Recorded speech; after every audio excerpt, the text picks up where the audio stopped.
Жители многоквартирного дома в Назране сетуют на условия жизни в нем. Затопленный подвал, комары, плесень, стены, которые буквально рушатся. По факту многоэтажка в аварийном состоянии. Де юре такого статуса у этого жилья нет.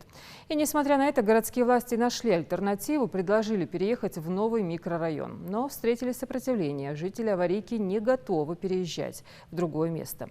Почему между бытом с комарами или в новых квартирах они выбирают первый вариант, узнала Тамара Хашигульгова. Двухэтажное здание с покосившейся крышей, отслаивающейся штукатуркой и стенами, буквально расходящимися от старости и сырости, давно стало пристанищем для мух и комаров. Но не только для них. В доме еще живут люди, если, конечно, это можно назвать жизнью. Ибрагим Шибилов поселился здесь еще в 1984 году. С тех пор ни минуты покоя. При каждом ливне протекает крыша, затапливает подвалы и подъезды. Поднял где-то сантиметров на 60. Вот крылечко, сейчас вы видите. Это вода становится, она мне сюда заходит. Вот сюда поднимается на площадку, сюда во двор идет, когда дождь. В комнату идет. Вот поднимается через эту площадку, комнату идет. Сильный дождь, он идет. Я ее поднял. Сверху еще деревянный сделал, уже деваться некуда. Вода идет нам. Я хожу постоянно лопатой, ее выкидываю эту воду.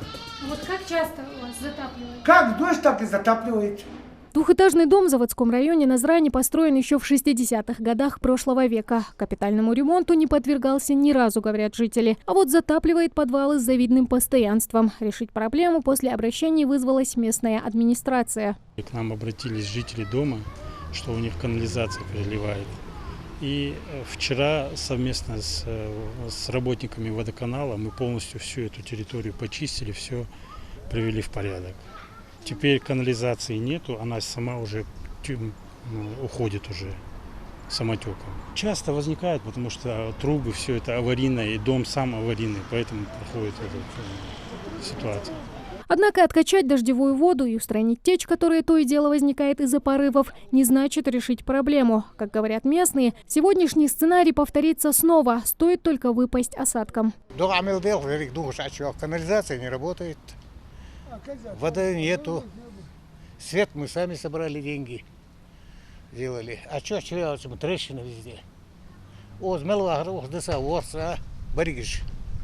Пенсионеры, инвалиды. Власти города пытались решить вопрос о статусе дома. Разработали инвестиционный проект, по которому жильцам полагались квартиры в новом микрорайоне «Юбилейный». Однако на такие условия согласились лишь единицы. Большинство любимый заводской район покидать отказались.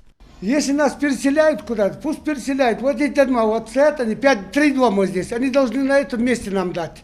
Если нет, оплатите нам стоимость этих квартир, и мы уйдем. Нам не надо ни ваших квартир, ничего не надо. В доме, скрытом от посторонних глаз, среди деревьев и многоэтажек, проживает порядка 7 семей. Это 30 человек, которые решили не оставлять свое пристанище. К слову, здание хоть и является аварийным, но не попало в программу переселения из ветхого аварийного жилья. Как объясняют местные власти, сделать это за счет собственных средств они тоже не могут. Муниципальный бюджет не рассчитан на такие расходы. Решением вопроса данного домовладения на сегодняшний день в администрации никаких ни федеральных, ни муниципальных, ни республиканских бюджетов заложенных средств нет.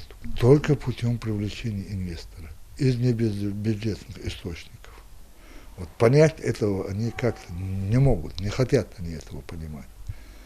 Вот если бы они тогда взяли бы свое жилье, когда власти решали по паводку, решали их вопрос и переселились бы, как бы большая часть отселилась, то на сегодняшний день этого дома не было бы, и эта программа сама тогдашняя была бы закрыта. Вопрос был бы закрыт. Ну а пока жителям только и остается ждать и верить, что их проблема все-таки решится. Власти города обещают найти инвестора, который согласится разрешить проблему. Тамара Хашигульгова, Майырбек Миржоев, Новости 24.